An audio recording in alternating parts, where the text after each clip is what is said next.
Okay. Ano po yung mga pwedeng matakil na mga phrases, no, mga terms na pwedeng matanong sa atin sa bar exam sa Article 17, no? Sa Section 2 po tayo pumunta, no, sa People's Initiative na po talaga. So, ang isa pong tanong diyan, ano po ba ang dalawang elements para magkaroon ng proper petition? Okay? What are the two elements that must be present, no, for there to be a proper petition, a proper people's initiative, no? Tandaan niyo po, first is the people must author and personally sign the entire proposal. So, no agent or representative can sign on their behalf. Ano po ang example ng agent or representative signing on behalf of the people? Sabihin natin, isang household, no? Sa isang household, may 4 na adult. Sabihin natin, boboto sila, no? Mag-asawa, lolo, lola. Ang pumirma yung tatay lang, ipinirma niya 3 niya. Pinirma niya yung sarili niya, pinirma niya yung 4 niya.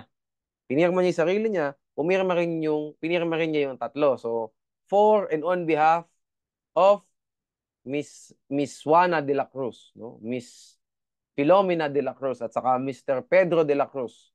I am signing Juan de la Cruz, no? For myself and on behalf of them. Valid o invalid? Magiging madidismiss yung petition o hindi? Madidismiss. Okay? Kasi the people must author and personally sign the entire proposal. Okay? So dapat sila hindi pwedeng for. They must sign in their own capacity. Next na element na kailangan is the entire proposal must be embodied in the petition. What does this mean? Hindi po pwedeng nakalagay lang dyan title, babaguhin natin ang Pilipinas mula bicameral to unicameral. So basically dati may Congress at saka Senate, ngayon Congress na lang, something like that. That is, well, unang-una revision yan, di ba? Pero sabihin natin, yan lang yung nakalagay sa title. Kasi essentially, yung nakalagay sa Lambino versus Comelec eh. Ang proposal po dyan is gagawin natin from yung government natin ngayon to parliamentary system. That will be the result, no? Kung whatever happened doon sa People's Initiative na yan. So, isang topic dyan is, title lang po ang nakalagay, hindi po naka-specify yung mga specific provisions na ilalagay. Okay? Yung mga mga panibagong ilalagay at saka yung mga papalitan na provisions, hindi po nakalagay dun sa pinirmahan ng mga tao. With that being said, invalid din po yung petition na yun kasi the entire proposal was not embodied in the petition. Alam naman natin, magiging abogado na tayo, hindi po enough ang title para malaman natin kung ano ba ibig sabihin ng isang batas, ng isang proposal. Diba? Kailangan talaga alam natin kung ano itsura ng pinaka-provision kasi nga ang isang provision, napakaraming ways para i-interpret yan, especially kapag vague yung words, di ba? So, kailangan makita ng tao yan. The people must be able uh, to read, no? To analyze, to interpret yung mga words na papalitan natin. Okay, so that's why ano po, no, kaya maraming dahilan bakit sa kaso na sa Lambino, no, hindi talaga naging parliamentary ang government. So first then is hindi pwede ang revision, di ba? Dapat amendment lang kapag people's initiative. Pangalawa, yan, no. So hindi the people did not author and personally sign the entire proposal. And lastly, the entire proposal was not embodied in the petition. So that's yun ang sagot, no? Next na pwede itanong sa atin, can a person directly file a petition to the Supreme Court enjoining the holding of a plebiscite? Ano po ibig sabihin nito? Sabihin natin, tapos na yung CONCON, no? Tapos na yung CONCON, tapos na yung CONAS.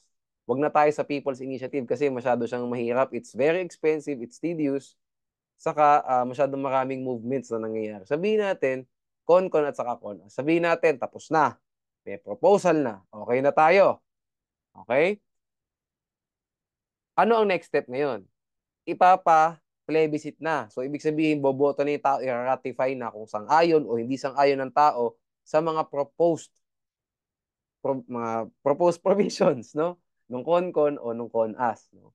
Tanong, pwede bang mag-file ang isang tao, no? Nasabihin natin ng injunction, sabihin natin, injunction case sa Supreme Court para hindi po, okay?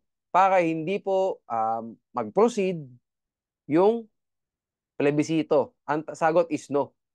Because the Supreme Court has no jurisdiction, no? Dito sa plebiscite. Why? Because under RA 6735, ito lang po in my opinion yung talaga pwedeng matanong sa atin. Kasi nakalagay po sa syllabus ng RA 6735. Ito po yung ano, basically yung law na talagang binigay niya yung mga provisions. Paano pong i-hold yung mga initiative referendum sa Philippines. Pero para po sa akin, it's too technical para matanong pa sa bar. So, in my opinion lang po, kung matatanong tayo sa bar, ito lang sa 6735. Other than that, no, let's not overcomplicate it. Matatanong tayo sa bar kung Article 17, dun lang po sa pinaka provisions ng Constitution, Article 17. So, sa tandaan natin, hindi po pwede mag-file ang person to enjoin the holding of a plebiscite. Why? To the Supreme Court. Kasi ang COMELEC po ang may jurisdiction, no, to supervise the conduct of an initiative or referendum. The Supreme Court has no jurisdiction. Okay? Other than that, no, meron na tayong legal basis sa law, meron pa tayong legal basis sa Constitution mismo. Under Article 9, letter C, Section 2, the COMELEC shall enforce and administer all laws and regulations relative to the conduct of an election, plebiscite, ayan na nga tayo, initiative, referendum, and recall. So, as provided in Cayetano v. COMELEC, the conduct of plebiscite and the determination of its result have always been the business of the COMELEC and not the regular courts. The term regular courts includes the Supreme Court. So, hindi po siya po pwedeng pakialaman ng judiciary. Next na pwede sa atin itanong, no? Sabihin natin, to follow, no? So ngayon, ang i-revise muna natin yung legislative department. O tapos after 6 months, boboto tayo. Okay, agree. Sabi ganyan, pumayag yung tao. And then after 6 months, nagpaboto ulit.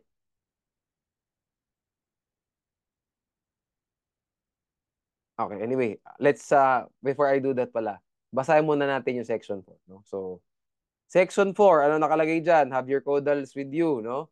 Any amendment to or revision of the Constitution shall be valid, ayan, when ratified by a majority of the votes cast in a plebiscite, which shall be held not earlier than 60 days nor later than 90 days after the approval of such amendment or revision. So, dito muna po tayo sa letter A, no? Ito pong under section 1, this means con or con. So dito muna po tayo mag-stick kasi sa last paragraph ng section 4, this tackles yung people's initiative. So doon muna po tayo sa con saka sa con yung mas madali. Nakalagay po diyan, plebiscite. So ibig sabihin, kung may 10 proposals, yung con o yung con-as, dapat po lahat yan kasali sa isang plebisito. Hindi pwedeng maraming dates. Okay? Hindi pwedeng sabihin natin yan, unang tranche ng proposal, o ngayon natin ipa-approve o ipa-disapprove, ipa-ratify o hindi ipa-ratify sa tao, April 23. Tapos the next day, April 24, yung second tranche naman, no?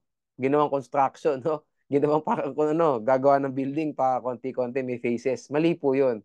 Dapat kung 10 ang gusto nating ipa-ratify sa tao, yung 10 na 'yon, isang araw lang. Okay? Ratify ba o hindi? Ganun. Okay? Ayan, no? So, piecemeal amendments by the Constitutional Convention are not allowed. So, ibig sabihin, pag nag-con-con ka, pag natapos po yung con-con, yun lang ibig sabihin. Pag natapos yung con-con, dapat lahat na po ng gusto nilang i-propose, ando na. Hindi pwedeng humabol. Okay? Pag pinasa na nila yan, no? Pinaano nila sa COMELEC, pinasupervise na nila sa COMELEC yung plebiscite, hindi na pwedeng humabol pa. O ito pa, pababago pa natin to after 1 month. Hindi pwede yun. Pag binigay mo na yan, yan na lahat yun. Okay? Kasi, ang unang reason is, nakalagay po sa section 4, plebiscite. So, that's singular. Hindi sinabing votes cast in plebiscites. Hindi po nakalagay.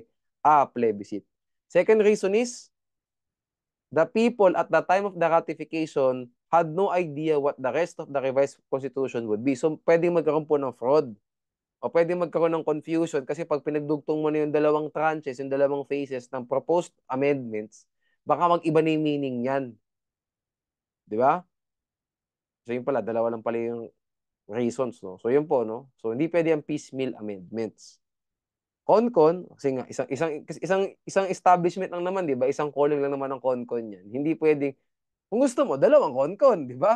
O nagpa-con-con ka, ngayon nagpa-plebiscite ka, okay, no problem. O sige, ratified na, bago na yung constitution. O di magpa-con-con ka ulit at saka ka magpabago. Get? Pwede yun. Dalawang constitutional conventions ang gagawin natin. Pero sa isang constitutional convention, once lang yan pwede magpasa for ratification. Kasi once lang dapat ang plebiscite. The plebiscite can be held, no, sa sa national election sasabay. Pwede. Para makatipid. Isahang ano na lang, tallying basically, no. Okay. Next topic tayo, no, state immunity. So sunod-sunod po ito, state immunity, separation of powers, checks and balances, tapos yung delegation of powers, no? Yan, isunod-sunod natin to dito sa video na to. Tapos yung next video natin, Article 2 na tayo, Declaration of Principles and State Policy. So sa state immunity po tayo, napakasimple lang nito. Tandaan nyo, kailangan master nyo lahat ng exceptions. Tandaan nyo, kailangan master nyo lahat ng exceptions kasi malamang sa malamang, pag tinanong kayo sa bar ng state immunity, papasok at least sa isa sa mga exceptions na to yung well, yung facts. So that means suwabol. Tandaan nyo yan. Okay? Most likely, no, prediction na natin to sa bar. Kung matatanong man kayo sa state immunity, likely lalabas yung isang waiver. Kasi, di ba dalawa lang yan? Express waiver at saka implied waiver. Anyway, ang general rule is, di ba the state cannot be sued without its consent. So exceptions is the term consent. Yun ang exception dyan eh. So how can there be consent? Express or implied consent. Ngayon yung express at saka implied consent, napakarami pong instances. Okay? Sa express po, 3. Sa implied, mas madami. Okay, so sa express po muna tayo. Ibig na sabihin nito, it is expressly stated in the law that the state can be sued. Example, no? Pababa tayo pataas kasi madali yung pangatlo example eh. Special charters of GOCC. Normally po ito nakalagay ito sa powers and functions of blah blah blah. Powers and functions of SSS. Powers and functions of GSIS. Powers and functions of PAGCOR, mga ganyan. Doon po sa mismong powers and functions, nakalagay po mismo yung waiver. Yung consent to be sued. Nakalagay dyan, the GSIS, example to, has the power to sue and be sued. Section 41, letter G, the charter of the GSIS. RA 8291. Ganun po kasimple. Ang GOCC, tandaan nyo, suable. No? UP is suable. Okay? Kasi nakalagay din po sa charter niya na suable siya. Next, local government, ba't ba code ang delay ko rito? Local government units, okay? Okay.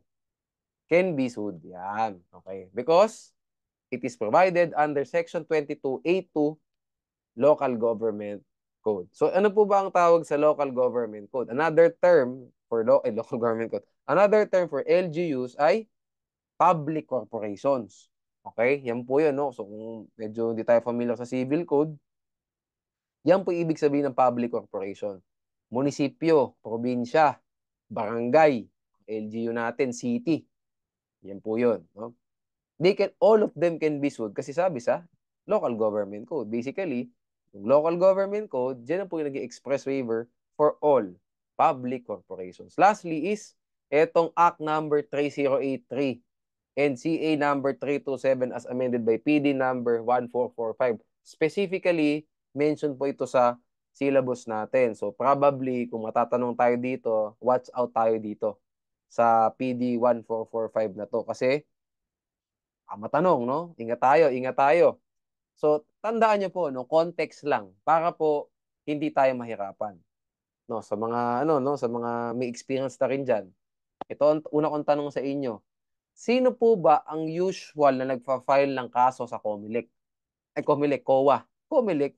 Ano ba rin ang COMELEC ito? Sino po ang usual na nagfa-file ng kaso o usual na may claim sa gobyerno? Sino po? Contractor. Okay, pwedeng contractor ng infra, no? Gagawa ng roads, gagawa ng skyway, di ba?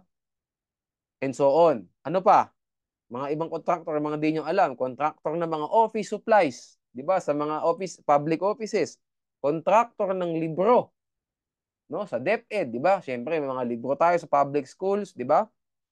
Contractor yan, no? Hindi naman gobyerno ang nagpa-publish niyan eh. Nagpa-publish niyan private companies, no? Contractor sila contractor sila, pakontrata nila gobyerno. Okay, sabihin natin, no? For some reason, hindi po nakabayad ang ating gobyerno. Ano ngayon ang gagawin ng ating mga contractors, whether infra or otherwise? Yan ang po papasok yung PD 1445. Okay? Tandaan niyo po yan ang konteksto lagi. So sa bar exam, pag nakita nyo, usapang, excuse me, usapang contractor at saka laban sa national government. Pag sinabi bang national government, ang kausap po ng contractor, hindi lang LGU. Kasi LGU, alam naman natin pwedeng filean yan eh. Ayan no, local government units can be sued, di ba? Local Government Code Section 22A2. Ang context po nito normally, no? Ang context po normally ng PD number 1445, ang kausap department. DPWH. Yan. DepEd pag sa libro. Okay? O siyempre, lahat naman ng gobyerno, lahat naman ng offices ng departments kailangan ng papel. So lahat ng departments 'yon. You get the point, no? So money claims po ito ha. Money claims, no? Sabihin, in other words, hindi binayaran. Nagbigay ng serbisyo, nagbigay ng produkto, yung contractor, hindi daw sila binayaran ng gobyerno. What's the remedy? Mag-file ng claim sa COA. Okay? So, suable ang state. Mamaya, makikita nyo, no? So, ito po, matagal ko rin itong finigure out para sa sarili ko. Itong express waiver na to, itong PD 1445. Kasi next topics natin, i-correlate natin to sa jure imperi, saka jure gestionis. We will correlate this later on. So, tandaan nyo money claims arising from contract. What contract? Infra. Books, mga ganyan, no? And so on. Basta contractor, kausap gobyerno, national government. Okay? Hindi sila binayaran ng government, they can sue. Saan mag-sue? COA. It is the COA which has primary jurisdiction over money claims against government agencies and instrumentalities. Not the RTC. Pag nag-file po sa RTC ng money claim against the national government, dismiss ang kaso. Why? Lack of jurisdiction over the subject matter. Ayan na, naku, nag-remedial law na tayo. Siyempre, mag-iasagutin ng gano'n, no? Pang-remedial yun. Sasagutin nyo lang pag gano'n, under PD 1445, no? Amending Act number 3083 and CA number 327, no? Money claims arising from contracts, di ba? They must be presented to the insular auditor or the COA. Okay, yun po ang sagot dyan. So, i-answer nyo, pag political law, ang, uh, ang approach natin, use this provision. Okay? Pag remedial law, yung mga lack of jurisdiction over the subject matter ang dialogue nyo dapat. Pero pag political law, iba. Okay? So, you get the point, no? So, this law, ito pong PD 1445, itong mga mahahabang, itong marami ng law na to, no? They do not apply to GOCCs. Okay? They only apply to, ano nakasulat? Government instrumentalities. Okay? Ito. Government agencies and instrumentalities. Including local government units to. Yes. Oh, nalito na. GOCC nga pala. Okay, so pwede sa government agency and instrumentalities. Ano mga example niyan? DPWH, DepEd, DSWD, the DENR, no? Yan. Instrumentalities, ano ba mga example? Yung mga bureaus. Okay. Including local government units. So pag meron din tayong problema sa LGU, di tayo binayaran ni mayor, di tayo binayaran ni governor, di tayo binayaran ni pwede lang naman, mayor at saka governor, ni barangay captain, di tayo binayaran, COA din, pwede tayo mag-file. Okay? Money claim. Anyway, kung matatanong man tayo dito, no, malamang sa national government to. Kasi parang mas mahirap. Anyway, ayan. So, tandaan natin that this law, yung Act number 3083 and so on, they do not apply to GOCCs. GOCCs kasi are corporations. So, pag corporation, saan ka magpapile? Di ba? GOCC laban sa isang contractor. Regular courts. Okay? But, wag na tayo masyadong ano pa, so ilalagay ko na lang dito, no? Claims, nangyari. Claims against GOCC. Wag palang claims. Monetary claims against GOCCs must be filed with the regular courts. Yan. Okay? Ganun po, no? So, ulitin natin. GOCCs can be sued. LGUs can be sued. National government can also be sued kung money claim. Okay? Ano context? Contractor. Pero, saan ba tayo magpapile? Yan. Pag LGU ka, kapag government agency o instrumentality ang kalaban mo, pwede kang mag-file sa OWA. Pero kapag GOCC ka, like GSIS, UP, PUP, mga ganyan, no? Yan ang kalaban mo, no? Regular courts. Pwedeng RTC. Okay? Dapat pala, wag ko dito ilagay para hindi nakakalito. Ilagay ko sa last. Dito. Ayan. Act number 3083 and CA number 327 as amended by PD 1445. Yan.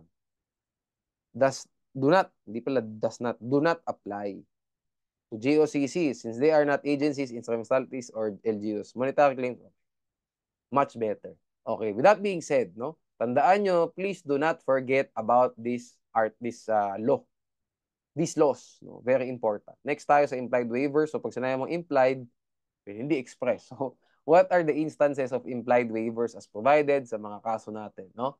First is when the state commences litigation. Obviously, hindi ko na kailangang i-discuss sa inyo to. Pag nag-file ng kaso ang state laban sa inyo, you can file counterclaims against the state. Next. Ilalas ko to.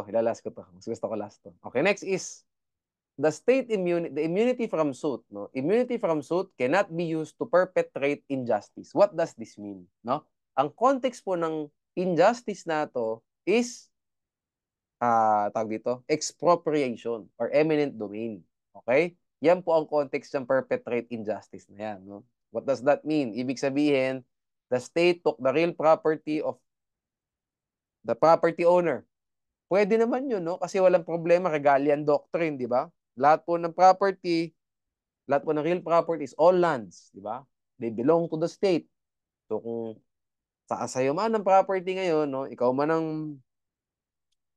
may-ari ngayon, no? Ikaw man ang may titulo ngayon, pwedeng bawiin ng state yan. But the state must pay just compensation. So paano po magkakaroon ng injustice in this scenario? Kinuha yung property mo, hindi ka binayaran ng just compensation. So what's your remedy? To file, later matatakil natin to, no, sa fundamental powers of the state, you file an action for inverse expropriation. Lalabas ang expropriation, pwedeng remedial law, pwedeng political law. Sa remedial law, this is rule 67, no? 68 yung foreclosure, 69 yung partition. Yes, 66 yung kawakan to, 67 ang expropriation.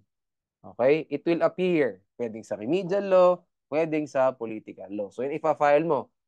Action for inverse expropriation. Nag-file ka nun. That is suing the state, correct? Are you allowed to file that? Yes, because the reason is, ang talagang underlying reason for this is immunity from suit cannot be used to perpetrate injustice. So, when property was taken, no, from another person, whether personal pala or real property, kasi para naman pwedeng i-expropriate yan, and just compensation was not paid by the state, the property owner can sue the state, no, by filing an action for inverse expropriation, no. Next, ito tayo, no. So tatlo din pala, hindi pala mas marami, tatlo din, okay?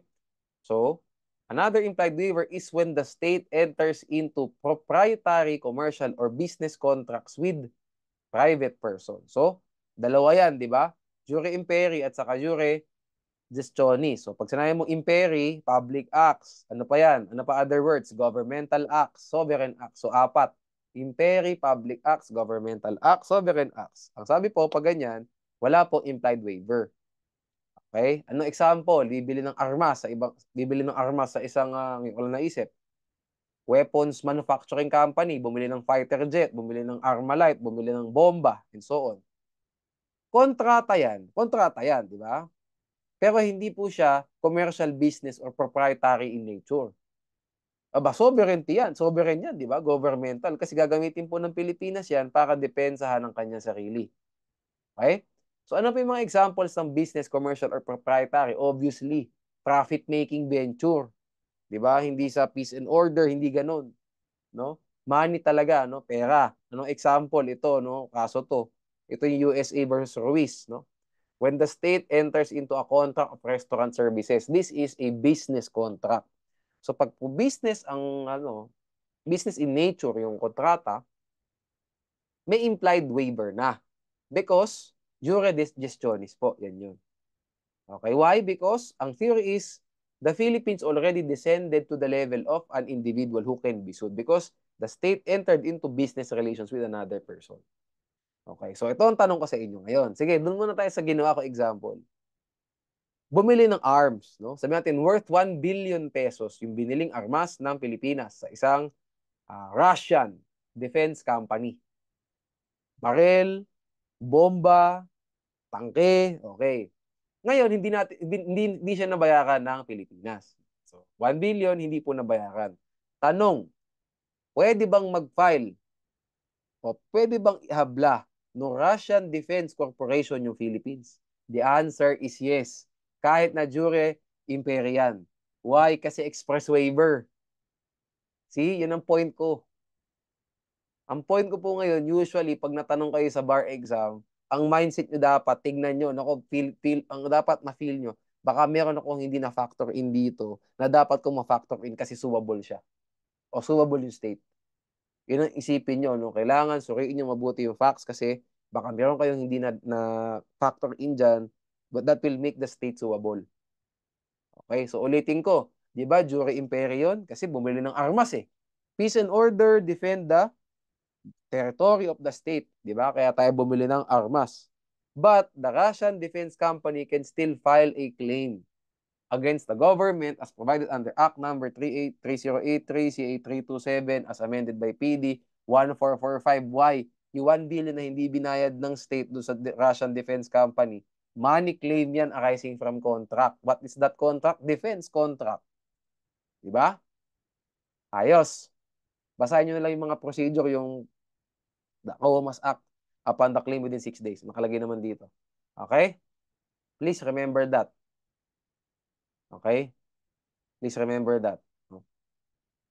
So, kahit na jure, interpretation ko lang to, no? Kasi syempre, ang daming ang waivers eh. So, ngayon ko lang na-figure out ang lahat. Like, ito pong, tingnan nyo to Province of Aclanato versus Jody King Construction. Alam na alam mong Construction and Development Corporation, de road yan. Diba? Public Works. Hindi binayaran yung yung company si Jody King, construction. Anong ginawa dapat? Nag-file ka dapat ng claim sa COA. Di suable. Same thing here. Defense contract, suable. No? Kahit na governmental in nature, kahit na sovereign in nature, kahit na public in nature, suable pa din. Kasi meron tayong Act number 3083 and so on and so forth. Okay? Sana po get nyo. Ayan hacks na lang para sa exam. Due to the number of exceptions provided, 6, mga kapatid, the state is usually suable nowadays. That's your mindset. Anyway, let's move to the next topic. Waiver of immunity from suit does not mean concession or admission of liability. So even if the immunity from suit was waived, whether expressly or impliedly, it doesn't mean that the state already admitted liability. Kailangan patunayan pa rin ng plaintiff in the action, the claimant in the action, in the case. No? Kailangan, meron pa rin siyang evidence to show that the state was indeed liable. O ngayon sabihin natin, napatunayang suwable, napatunayang may liability. Tanong, makukuha na ba yung claim? Yan ang pamatay dyan. Pwede na bang makuha yung claim? Hindi pa din. No? Ito po yung pangatlo, basically tatlong defenses. Una, hindi kami suwable. Pangalawa, kahit na suwable kami, probably hindi kami liable. Pangatlo, suwable na kami, liable na kami, pero hindi pa rin ma-execute yung judgment. Why? Because waiver of immunity from suit does not include consent to the execution of judgment. What does that mean? In the case of Republic versus Villasor, the execution will require another waiver from the state. So you need a second waiver. Because the power of the court ends when the judgment is rendered. Yan. No? Ibig ko sabihin, kapag meron ng judgment ang court, no, pwedeng maging paper victory. Ibig sabihin natin ng paper victory, panalo ka sa papel, pero in real life, hindi mo naman nakuha yung gusto mong makuha. Bakit? Kasi hindi po nagkaroon ng appropriation law that will address your money claim. Okay? Panalo ka, sabi ng court, no? Judgment, 1 billion. You have to be paid by the government. However, wala pong appropriation law that will address your claim. Hindi ka rin makakakuha. Why? Kasi yung pong pag-appropriate, pag-allocate ng pera para bayaran ka, nasa ibang branch of government na po. Congress na siya. Kapag national government. Diba? Okay. So, with that being said, no, ano po ang basis for this? Section 29, paragraph 1. No money shall be paid out of the treasury except in pursuance of an appropriation made by law. So, the appropriation can be the general appropriation law. Yan yung yearling ginagawa, no, ng Congress, no, na ano yan, tulong sila ng presidente, or pwedeng special appropriations law. Either way. Pag special, just to address you, ganun ka ka-special. Just for you. Di ba? Pag general appropriation, sasama ka dun sa agenda basically sa lahat nung kailangang i-budgetan, no? So, mahirap. In short po, no, mahirap nakipagkontrata sa estado. Yun lang yan. Okay? Mahirap kasi pag hindi kasi parang ano, no, in a way, we're at mercy. In a way, no? Kasi pag hindi tayo nabayaran, wala. Pakahirap ng dadaan ka sa butas ng karayom bago ka mabayaran if you have to file a case. Tandaan niyo yan. Mas madali po sa ano, later on we will tackle. Mas madali po kapag ang may utang sa atin, LGU, mas madali. Okay? Kumpara sa national government. Pag national government, mahirap talaga. Kasi hindi naman kaya ng judiciary lahat eh.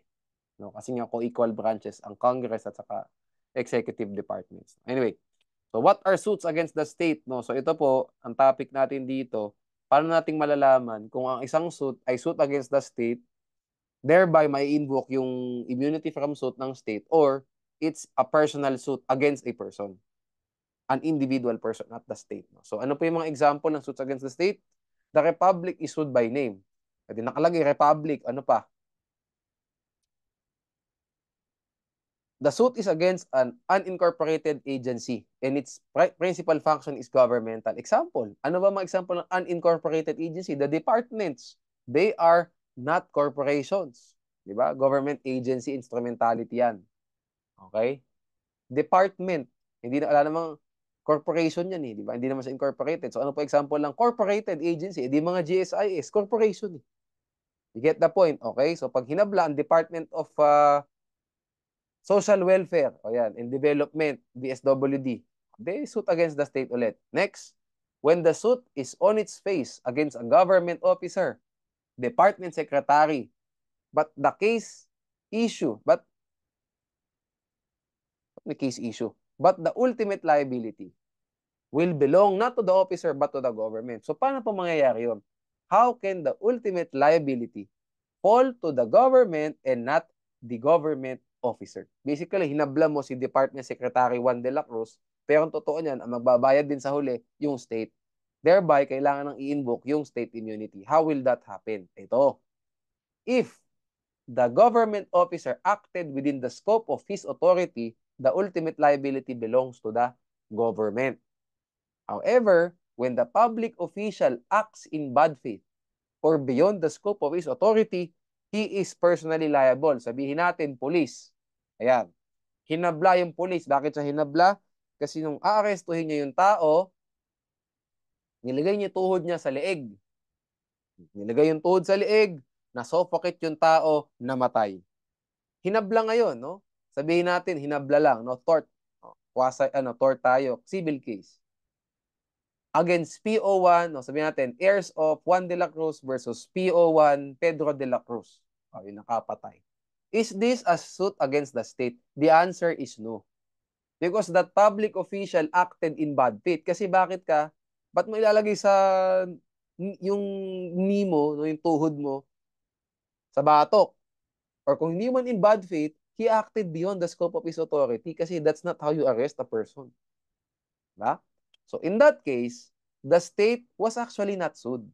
It was not a suit against the state. It was a suit against the public officer. In this case, the policeman in his personal capacity. So in such case, sabihin natin, no, ito, sa VMPSI na to, in this case, yan. The state is not suable not because it did not give its consent, but because it is not a party to the contract or the incident. In Tagalog, in this scenario po, no, kapag personally liable yung government officer, malamang hindi suable yung state. Bakit? Hindi mo na kasi kailangang invoke yung immunity from suit. Bakit ulit? Hindi naman kasali sa incident yung state dito eh. Diba? The suit was against the public officer in his personal capacity kasi nga beyond the scope of his authority. Diba? So, hindi siya part. So, ang state po is not suable because it was not a party to the incident or the contract. No? Different reason. Huwag niya sabihin kasing na-waive. No? Pag personally liable, yung police, sabihin natin, hindi po suable ang state kasi hindi siya partido doon sa usapan. No? Hindi po dahil na-waive yung immunity from suit. That's wrong. Okay, may example tayo dito, pakibasa na lang. Okay. Specific rules on suability and liability for LGU. So, ulitin natin, lahat po ng LGU sa Pilipinas suable kasi Local Government Code Section 22 letter A. However, no, iba po ang treatment sa execution of judgment. Pag execution of judgment, tapos national government ang may claim, ang may liability, at saka kapag local government unit ang may liability. Ito po yung point ko kanina. Pag national government ang may liability, mahirapan tayo dyan. Okay? Tignan muna natin sa LGU. Assuming that the LGU is adjudged as liable, can the judgment be executed already? No. Public funds are exempt from execution, no? Unless there is a corresponding appropriation in the form of an ordinance. Ibig po sabihin, ang LGU, pwedeng kunin sa kanya yung pera, no? Pwede pong magkaroon ng appropriations, no? Para ma-address yung liability nito against a person kung magkaroon ng ordinansa. Basically, yun yung appropriation law nila, ordinance. Okay? So, ulitin natin. Pag national government, kailangan po para magkaroon ng kabayaran, General Appropriations Law or Special Appropriation Law. On the other hand, pag local government code, local government unit, ordinansa po. Ano po ang consequence nito? No, kasi isa ordinansa lang, yung isa law. Okay? If the LGU refuses to pass the corresponding ordinance, no, to address the liability, what is the remedy of the claimant? Pwede po siya mag-file ng petition for mandamus to compel the LGU to make the appropriate ordinance para po ma-disburse yung pera. Okay, tandaan niyo 'yun ha. Pwede pong magmandamus, no? Kasi hindi po ito discretionary act. This is a ministerial act. The LGU has no discretion. The LGU must enact this ordinance. Why? Kasi the court already ruled that the LGU is liable. Wala na pong discretion. And ano pa, remedial na lang tayo, no? Ano pa isang requisite ng mandamus, di ba? Clear legal right. The petitioner must have a clear legal right against the respondent. In this case, may clear legal right to be petitioner sa isang mandamus petition laban sa LGU. Yes. Bakit clear? Sinabi na ng korte. Diba? Liable kayo. Diba? Pasok po. Yun ang two most important requisites ng mandamus. No? To recap, clear legal right and not a discretionary act. Must be ministerial in nature. Pasok pareho. Pwede kang magmandamus. Ngayon po, eto, sabihin natin, paano pag yung Congress, national government na may utang, no? Ayaw naming magpasa ng law para mabayaran si Juan de la Cruz. Is mandamus a proper remedy? The answer is no. What are the doctrines that will apply in this case? The doctrine of separation of powers and the doctrine of interdepartmental courtesy. What does doctrine of separation? Bakit po doctrine of separation of powers? Kasi nga co-equal sila. Diba? The judiciary and the legislative department are co-equal branches. This is where the doctrine of interdepartmental courtesy comes in. Ano pa ibig sabihin yan, no? The highest officials of each department are immune from the processes, no, of the other departments. So in Tagalog, yung mga pinakamatataas na opisyal ng isang departamento ay immune from the processes such as mandamus ng ibang mga departamento ng gobyerno. So congressman, di ba? Senador, yan po ang mga highest officials ng legislative department. Hindi sila pwedeng imandamos ng judiciary because interdepartmental courtesy. On the other hand, Bakit po ang LGU pwedeng imandamos? Kasi hindi sila ang highest officials. Sana po na-get nyo. No? Because the LGUs are not the highest officials. They are not the highest. Yung mga ano natin, sino ba ang nagpapasa ng ordinansa? Hindi naman si Mayor eh. Si Vice Mayor at saka yung mga konsihal. Hindi naman yan ang highest officials na ano eh, di ba, na may lawmaking power.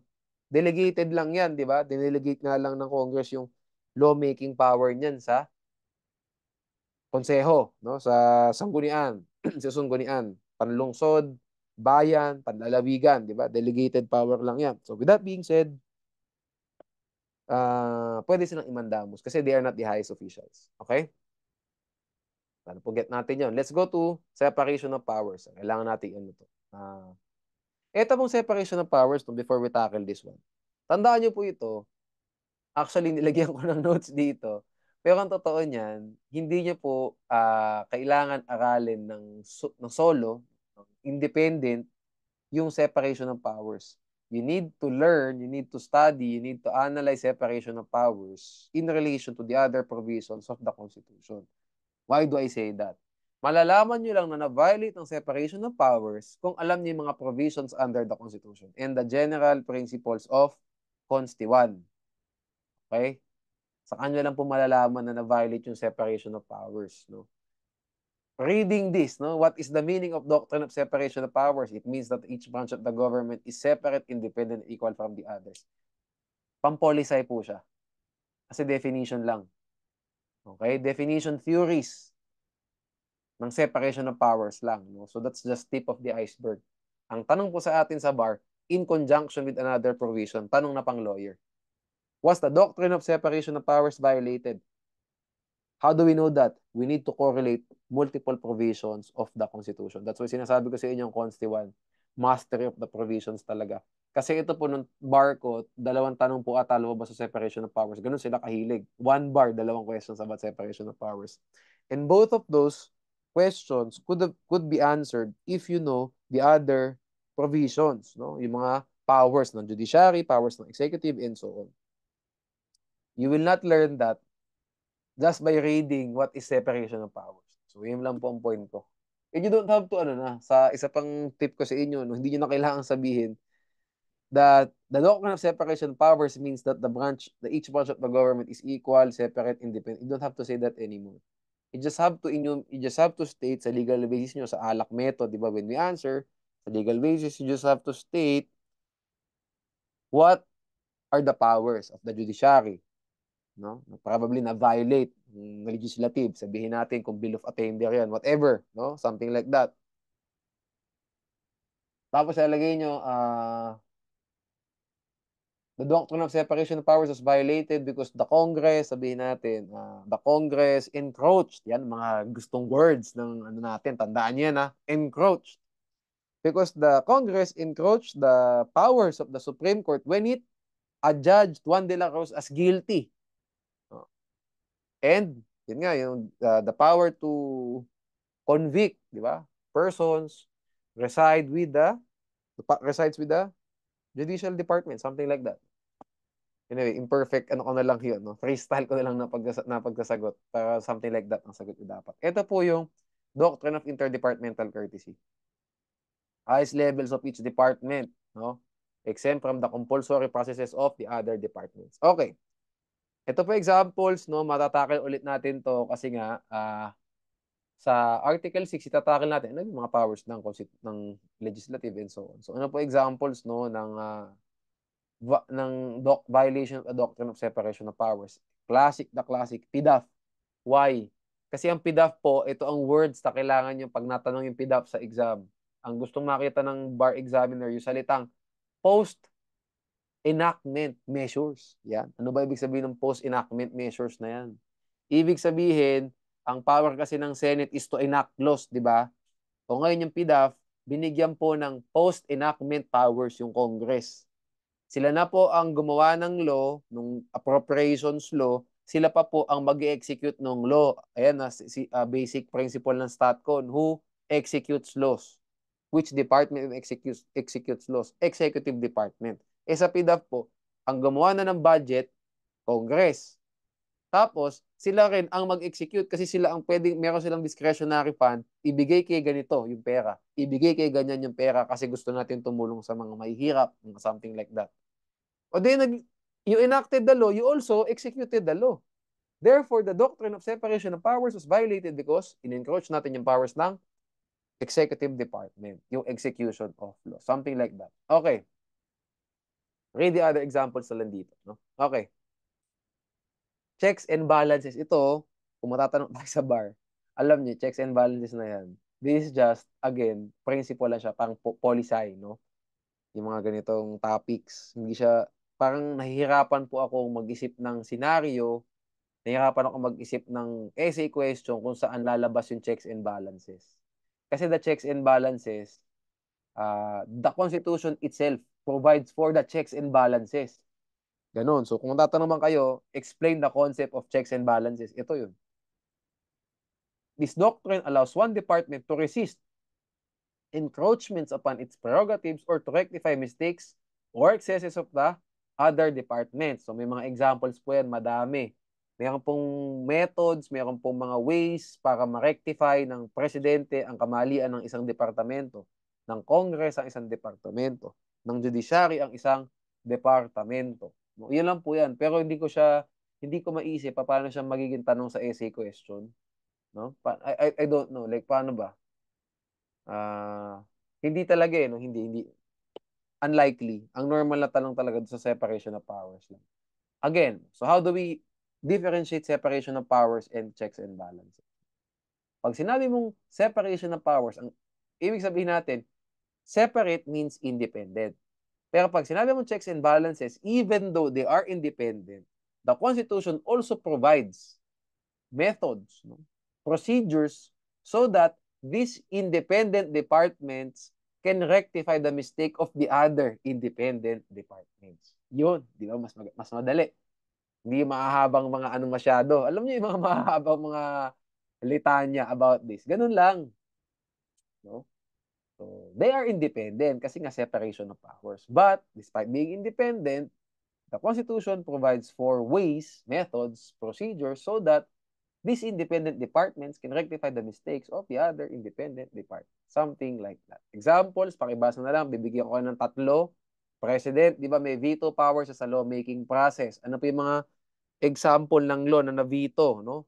Kung ano, no, yung mga medyo may edad, no, nung panahon po nung panahon ni Pinoy, binito po yung bill ng Bangsamoro. No, ngayon na ano na siya, no, na inak na nung panahon ni Presidente Duterte. Pero nung kay Pinoy, na-veto po 'yan. Ano pa mga example ng veto power ng president? May mga binito pong provision ng presidente sa train law. I forgot kung ano yung mga yun, no? Pero may binito ang presidente. That's one example. Congress, gusto ko to, no? Yung sa Commission on Appointment. Kasi ang Commission on Appointments, all po yan, members of the Senate or members of the House of Representatives. Lahat po ng nasa Commission on Appointments. If my memory serves me right, 12 Senate, 12 Congress, tapos yung 25th member, chairman, si Senate President. No? Yan po ang makeup ng Commission on Appointment. So, pag nag-appoint si Presidente ng kanyang Department Secretary, Department of Agriculture, sabihin natin, no? Ka-appoint lang ni President Bongbong yan recently, no? Ng Department of Agriculture. Kailangan pumasa yan sa ma-approve po siya ng Commission on Appointments. Okay. Comprised of legislative department of legislators, no? What's another example? Ano pa another example, no? Sa judiciary na po tayo. Another example is power of judicial review, di ba? Sila nga ang pinakamatinding checks and balance, di ba? Kung ma-analyze nyo. Pinakamatinding checks and balance talaga dyan. Mas all-encompassing, very broad judiciary. Ano nakalagay sa power, di ba, sa judicial power, di ba? Mayroon pong power to correct, no? To annul yung mga grave abuse of discretion amounting to lack or excess of jurisdiction of any instrumentality, di ba?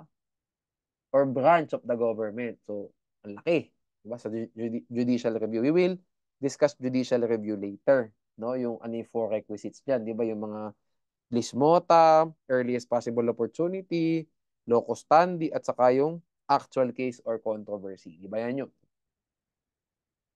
Yun po. Okay, so yan ang tatlong examples ng checks and balances. Let's go to the next topic. No? So tandaan nyo lang, ulitin ko ito, judicial review. Ulitin ko ulit, ito pong syllabus natin. Actually, ito, basically, parang ano lang to eh. Warm up lang para sa inyo na babasahin. Pero, at totoo po talaga na labanan pag doctrine of separation of powers is mastery of the other provisions. Kasi that's the only way you will know if na-violate the separation of powers, if you know the powers in the first place. So, next topic tayo, delegation of powers or the principle of non-delegability of power. So, meron pong ano dito, no? How many exceptions do we have? So, ang general rule ulit, cannot be delegated, no? So, the lawmaking powers of the Congress cannot be delegated to another body. But then again, exception, di ba? So, ang dami-daming exceptions na naman, kahit na meron pong general rule like that. So, meron po tayo ilang exceptions? 5. No? So this is where our video will end, no? Next topic natin, next video natin, Article 2. Yung mga pertinent provisions under Article 2 na sinabi sa syllabus nyo kasi hindi po lahat pinatakil eh. Yung mga hindi tinakil yung iba sa syllabus natin. Anyway, so may 6, no? The delegation to local government units, delegation to the people, di ba? May initiative, referendum. Ito po yung RA 8763. Pero as I said, focus na lang tayo sa Article 17 kung yan ang matatanong. 6735, ano ba sinabi ko kanina? RA 6735. Delegation of emergency powers. I like this. Pwedeng matanong to. Kung matatanong po tayo dito sa non-delegability of powers, ang prediction ko dito lalabas. Why? Kasi COVID. COVID was an emergency. Okay? Pwede tayo matanong dito. Next, delegation of tariff. At saka po pala, before I forget, nagkaroon po talaga ng delegation of emergency power sa President. How? Yung bayanihan to heal as one. Kung if you're still familiar with it, medyo fresh pa sa utak. Yung bayanihan to heal as one was an example of delegation of emergency power. Anyway, let's go to the next exception. Delegation of tariff powers, no? So, taxing power to tax yan, no? Tariff. Delegation to administrative bodies or the power of subordinate legislation. So, kung matatanong tayo dito, kung medyo i-test tayo ng bar exam sa delegation, dalawa. Pwedeng sa emergency powers, pwedeng sa delegation to administrative bodies. Why? Yung po emergency powers, very timely, no? Nangyayari lang siya, kailan lang. Tapos po sa administrative bodies, this always happens. This delegation always happens in real life kasi lagi tayong gumagawa ng law, after gumawa ng law, i-delegate yung IRR sa department, no? So, whoever, di ba? Whatever, no? Something like that. Anyway, let's tackle. LGU, paano po nagkakaroon ng delegation? Example, General Welfare Clause, no? Ibig po sabihin, kasi po ang police power, tandaan nyo, police power, legislative in nature po yan. No? The Congress exercises yung police power ng isang estado. Pero na-delegate kasi pwede pong magpasa ng mga ordinansa ang mga local government units natin for the general welfare of the local government concerned. Diba? General welfare clause yan. Kaya po, kung mapapansin nyo kung taga Metro Manila tayo, may iba po, may odd-even scheme. May mga ganung sa traffic, di ba? Sa Pasig, if may memory serves me right. Iba po.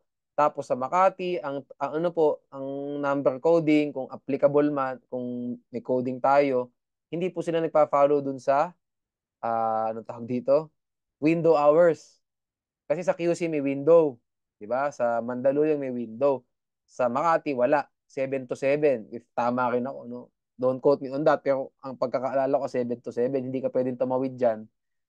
Kahit nasa sabihin natin sa QC, ang 12, kasi sa MMDA sabi, ang alas 12 ng tanghali, window hour. Sa Makati, hindi. Okay? Ano po ang reason? Ba't nagkaroon ng ganyang ordinansa, nagkaroon ng ganyang panukala ang local government? Ano basis? Yung General Welfare Clause under the local government code kasi dinelegate po ng Congress yung lawmaking power, some lawmaking power sa LGU. That is an example. Okay. Puro mga traffic ang ano ko, ang mga examples. Next pa, no? Ito po, magandang tanong. Is the power to tax delegated by the Congress to the local government units? The answer is no. The power to tax is given to the local government units by the Constitution. So people ang nagbigay. Section 5, Article 10, Article X tuloy. Article 10, nakalagay dyan, di ba, merong ang local government units, they are empowered to derive, di ba, their own sources of revenue. Pag sinabi mo, pag ganyan ng dialogue, power to tax yan. Di ba? They can levy taxes.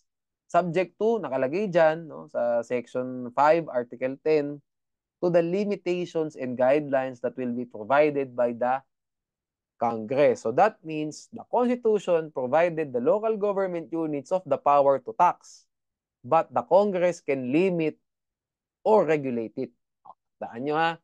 Kaya po yung local government unit, it did not grant the local government units of their power to tax. Daan nyo. The local government unit provided for the guidelines and limitations. Ano isang limitation dyan? Nakalagay po dyan, hindi pwedeng mag-impose ng VAT ang local government units. Yun. That's a limitation. Okay, kung hindi po nilagay, excuse me, ng local government unit yang prohibition na yan, baka pwedeng mag-VAT ang LGUs. Pero nilimit siya eh. No? So, hindi siya pwedeng mag-impose ng, ang mga local government units hindi pwedeng mag-impose ng VAT. I hope you get that. Next. Okay na tong people in cases of initiative in referendum. No? So, kung ano na lang, if you have your, if you have extra time, just read yung RA 6735. No? We'll not tackle that anymore. Kasi masyado lang kayo maka-cloud, masyado lang ma-overwhelm yung, overload yung utak nyo.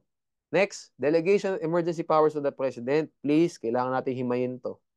Una, para magkaroon ng emergency powers, delegation, kailangan ng emergency. Actually, kahit tanggalin na nga itong war eh. War is an emergency, di ba? What are other emergencies, di ba? Sakuna. Matinding sakuna, no? Ano pa? Yun nga, COVID, that is an emergency. So, dahil may emergency, COVID, pwede pong magkaroon ng delegation. Pero kailangan sumunod tayo sa tamang proseso. Ano ang isang kailangan natin gawin? The delegation must be granted through a law. Ba't ba granted ang nilagay ko dito? Delegated. Hindi pwedeng resolution, no? Hindi pwedeng resolution, it must be a law. Okay? And the powers must be delegated for a limited period only. Kaya kung mapapansin nyo po, hindi naman forever naging effective yung bayanihan to heal as one eh. Ay, wait lang, bayanihan to recover by isa. Basta dalawa yan, di ba? Bayanihan to heal. Titinan ko lang, bayanihan to heal as one. O, tama ako. Bayanihan to recover as one yung isa. Okay. Yung atang bayanihan to recover as one yung later law eh. Bali. Pareho silang, pareho silang bayanihan to recover as one yung tinutukoy ko na na emergency power talaga. Yung bayanihan to heal yung next na. Ito na yung medyo nakaagwanta na tayo. Ba talaga?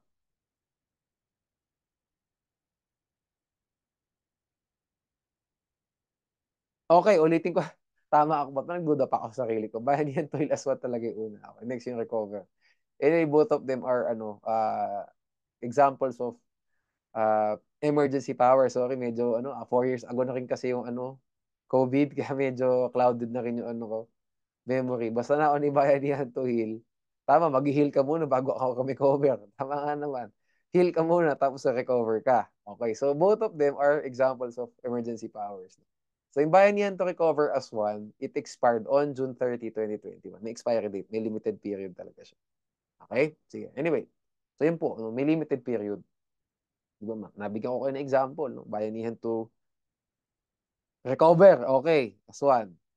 Next.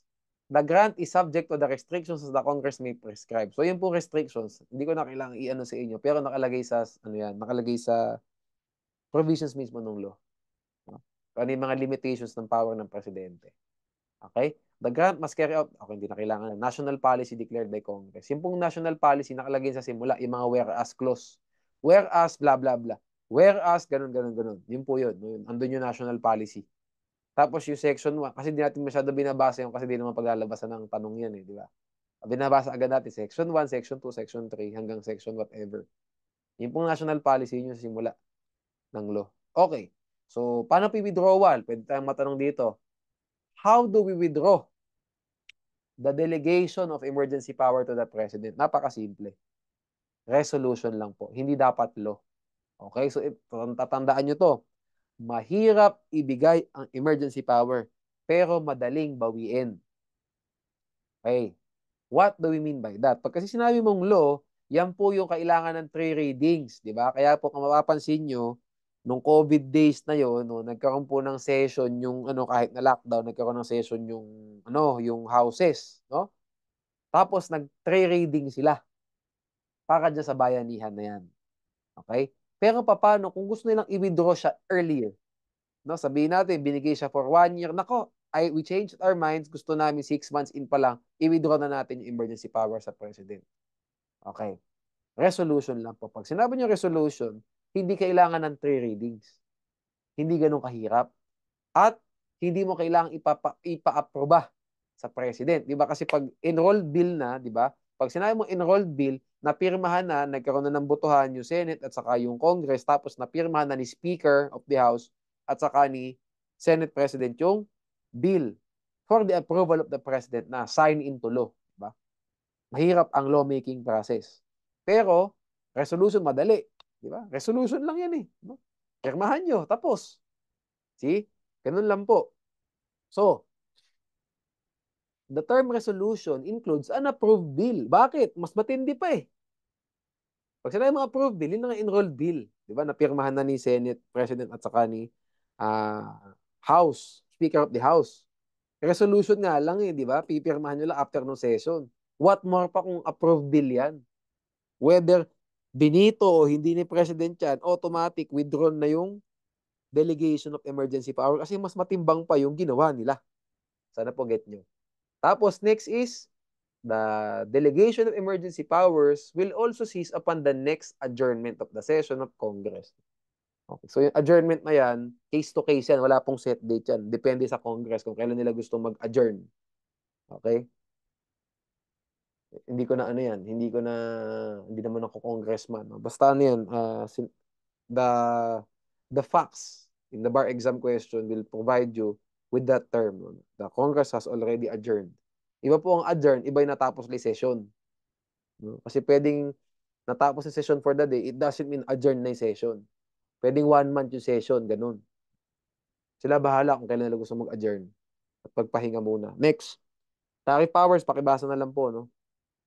Law ulit yan. Tandaan natin na law may limit. Tandaan nyo ha, pag nagkaroon ng delegation, ulitin ko to, magka-partners to. Ialay ko na rin dito. Note, lalay ko na lang. Note, ayan, no? Every time, no? Every time there is a delegation, there is also limitation. Tandaan niyo yan, magkadugtong yan, mga kapatid. Hindi pwedeng full delegation. That is unconstitutional. Kaya po, kung mapapansin nyo, yung emergency powers under the Constitution may subject to restrictions and limited period lang. And dapat national policy. Tapos tingnan nyo itong tariff powers under Section 28, Paragraph 2.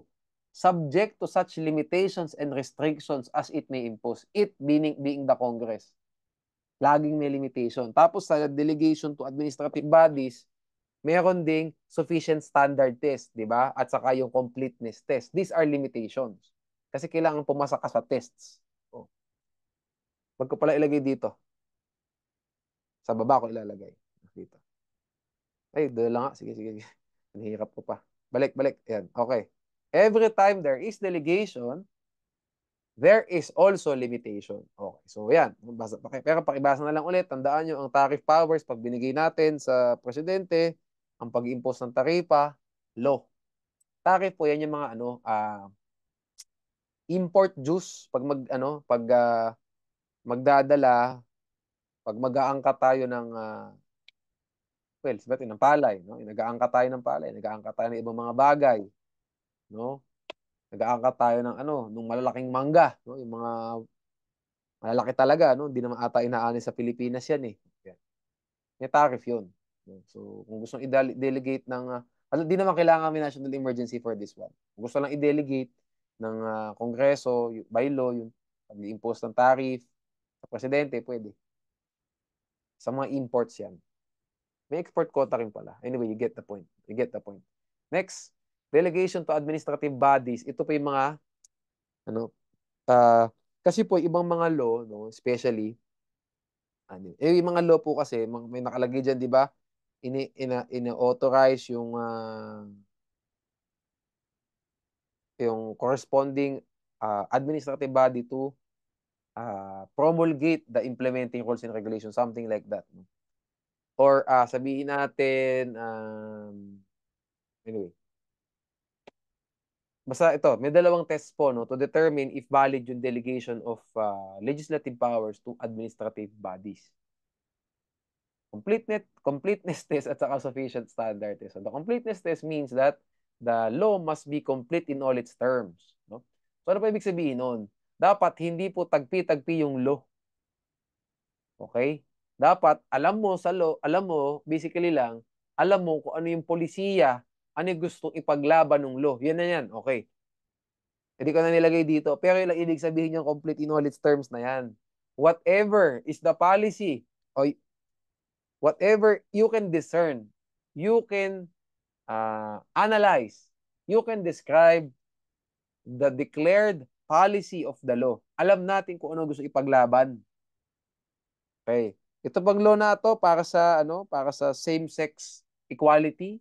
Para ba to sa protection against sexual harassment?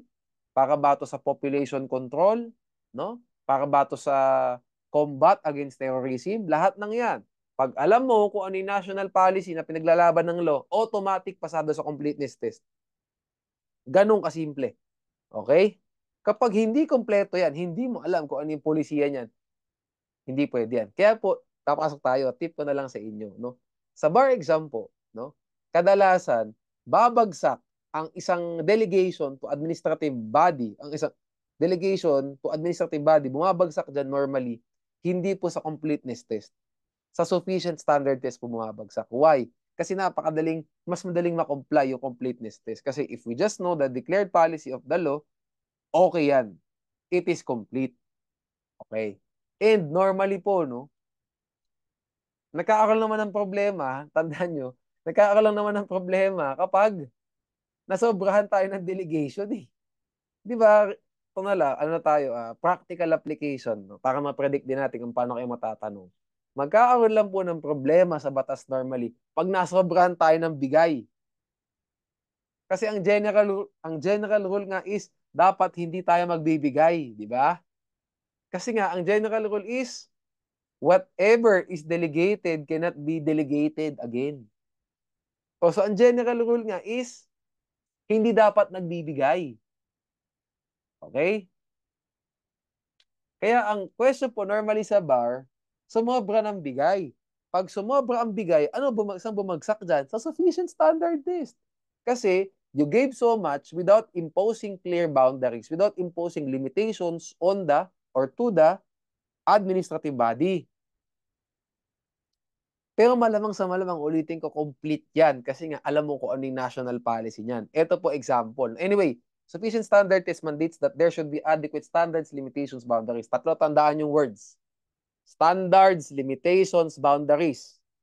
Hayaan nyo ni Running Riot. Kung matatandaan nyo, isali nyo na lang. No? Pero kung hindi, it will not decrease. It will not reduce your points.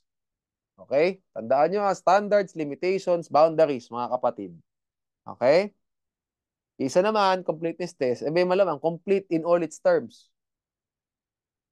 So the administrative body has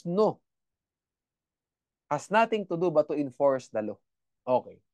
Ito po isang example, no. Meron po kasi Malampaya funds, no. So Malampaya para siyang parang oil field ng Pilipinas, no, na pagpasapasahan na ng maraming korporasyon yun nowadays. I don't know kung kanino na siya ngayon. Okay. Ngayon, meron pong law for that, no? Presidential decree pa. Okay? So, siyempre, may provisions, no? So, ito po, no? Mayroon po isang provision dyan nakasulat. The fees revenue, ito, sinorten ko na lang siya, no? I just shortened it kasi masyadong mahaba yung provision. Ito po yung ibig sabihin, ito yung essence ng provision. The fees, revenues, and receipts on the exploration, development, and exploitation of energy resources ng Malampaya, no? Siyempre, yung oil na makukuha dyan, malaki, no? Kasi oil yan eh. Nakalagay dyan, shall form part of a special fund, no? To be used to finance energy resource development and exploitation programs, no? And projects of the government, ito po ang problem. For such other purposes as may be hereafter directed by the President. Okay. So dito po, ito po walang problema rito. Kasi malinaw. Yung perang makukuha natin dyan sa oil field na yan, gagamitin natin para ma-develop pa yung energy resource development. Okay, so ano ba yan? Power plant, nuclear, no? Ano ba? Yung windmill, solar, ano ba? Di ba? Yan po yun, no?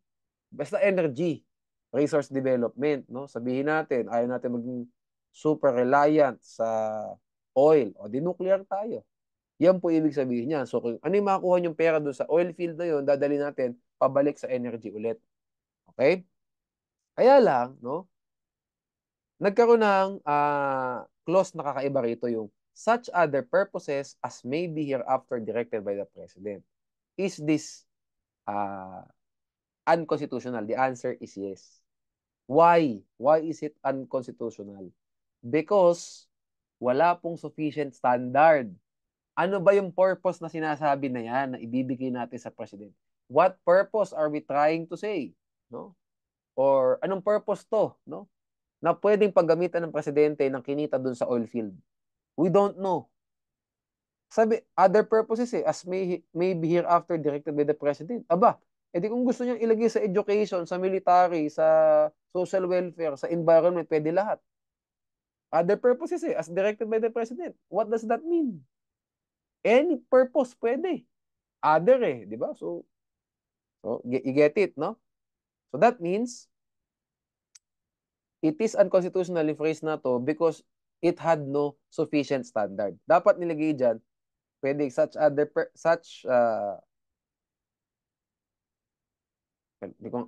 I'm not a policy maker. Basta kung ako lang, dapat inilagay dito, such other purpose as may be hereafter directed by the President, parang related, no? Something, yung wording mo dapat dito, and projects of the government, well, kung ako yan, no? Hindi naman ako policy maker, di-delete ko na lang to.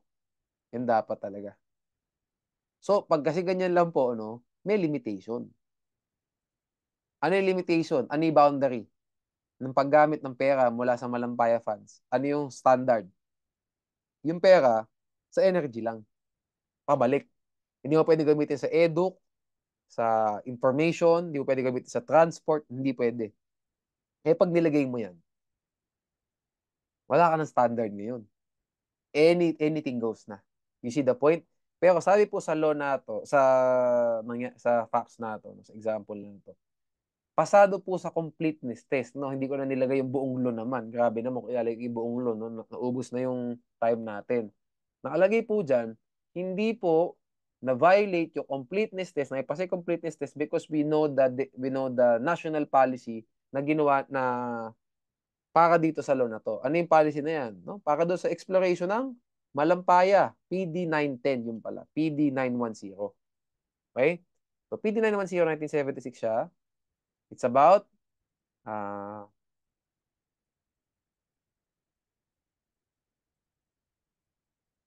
sorry, mali ako. It is the creation of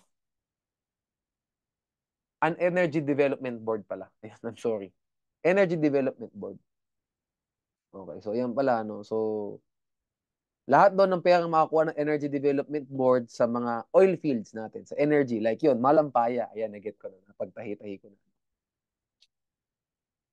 Ito yun, no? Pwede mong gamitin saan, babalik mo sa energy, tapos such other purposes as the President may hereafter direct. So, something like that. So, ulitin ko, energy development, ano pala yung example, no? Hindi lang siya limited sa Malampaya Fund. Anyway, di ko naman nilagay sa example natin yung pinaka PD 910. Pinapawiden ko na lang, no? So, PD 910, sabihin natin, yan, para sa Energy Development Board, no? So, complete po siya. Bakit daw complete? Kasi yung buong law naman, no, PD 910, alam naman natin kung ano layunin nun. At yun ay para ma-develop ang energy industry ng Philippines, energy exploration ng Philippines, alam natin, it is complete. So wala na pong ibang gagawin ang administrative body such as the environmental energy development environmental such as the energy development board. Wala na sila ibang gagawin kung hindi to implement this law, di ba? IRR na lang. Alam natin kung ano ibig sabihin, di ba? Ano yung dapat nating gawin? It's just that saan po nagkaroon ng problema, sobra po ang binigay nating power. Kasi nga, the president can use the funds generated by the board in the Malampaya funds, in the Malampaya, yun, oil field, no? Pwede natin gamitin for other purposes na masyado ng wide, no? Pwede gamitin sa negosyo, di ba? Ng pang-negosyo ng gobyerno, di ba? Masyado na siyang malayo. So that means it is unconstitutional yung phrase na yun because it did not pass the sufficient standard test. So you get the point. So yan po. So ulitin ko, normally, no, nagkakaroon ng problema dahil sa sufficient standard test, not the completeness test. Because if you know the policy of the law, malamang complete yan law na yan. But sa sobrang complete, sumobra. Wala kasing standard limitation boundary. So babagsak tayo dyan. Magiging unconstitutional yung law. Okay, next topic po natin, no, next video, Article 2. So Article 2, mabilis lang din to kasi 6 provisions lang po yung itatakil natin, no. Well, di pala 6 provisions. Some provisions lang itatakil natin tapos 6 topics lang yung nakalagay sa syllabus nyo.